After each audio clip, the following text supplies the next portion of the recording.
పరాయి పెత్తనం వద్దని మనం పోరాడి తెలంగాణను సాధించుకున్నామో. ఎందుకంటే స్వాతంత్ర్యం అంటే కేవలం ఒక స్వతంత్రంగా అడ్మినిస్టర్ చేసుకునే అధికారమే కాదు, ఆత్మగౌరవంతో బతికే ఒక పరిస్థితి, ఆర్థిక స్వావలంబనతో బతికే ఒక పరిస్థితి.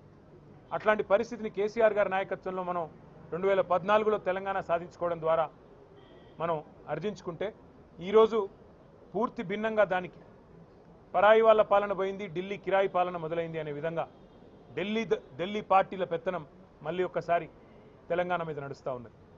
ముఖ్యమంత్రి 51 సార్లు ఇప్పటికి ఢిల్లీ పోయి వచ్చారు కేవలం 20 నెలల్లో. అట్లాగే ప్రతి చిన్న పనికి కూడా ఢిల్లీ వైపే చూడాల్సిన పరిస్థితి.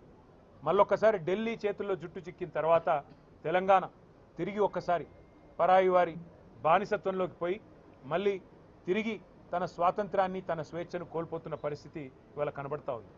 సంక్షేమంలో వెనుకబడ్డది, వ్యవసాయంలో వెనుకబడ్డది, ఐటీ పరిశ్రమలు తరలిపోతున్నాయి వేరే రాష్ట్రాలకి. దానికి 2 ఢిల్లీ పార్టీలు కూడా కారణం, ఒక కాంగ్రెసే కాదు ఖచ్చితంగా బీజేపీ కూడా దానికి కారణం అని చెప్పక తప్పదు.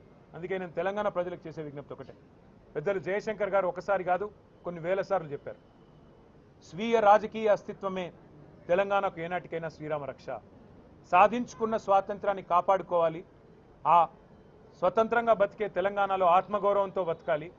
ఆత్మగౌరవంతోనే కాదు పేదలు ఆర్థిక స్వావలంబన సాధించాలి అంటే ఖచ్చితంగా స్వీయ రాజకీయ అస్తిత్వ శక్తి అయిన బీఆర్ఎస్, దాని నాయకుడు కేసీఆర్ గారి నాయకత్వమే మన రాష్ట్రానికి శ్రీరామ రక్ష అనే మాటను మీ అందరికీ కూడా గుర్తు చేస్తూ మళ్ళీ ఒక్కసారి తెలంగాణ ప్రజలకు అదేవిధంగా మా సహచర భారతీయులందరికీ, సోదరులకి సోదరీమణులందరికీ ప్రపంచవ్యాప్తంగా ఎక్కడ ఉన్నా వారందరికీ కూడా స్వాతంత్ర దినోత్సవ శుభాకాంక్షలు తెలియజేస్తూ, మనను విడదీసే అంశాలు 100 ఉన్నాయి, కులాలు మతాల పేరిట 100 ఉన్నాయి, కానీ కలిపి ఉంచే ఒకే ఒక్క అంశం భారతీయత. అది కోల్పోకుండా అందరం కూడా సహచరులుగా సోదరులుగా సోదరభావంతో ముందుకు పోదామని చెప్పి విజ్ఞప్తి చేస్తూ జై హింద్.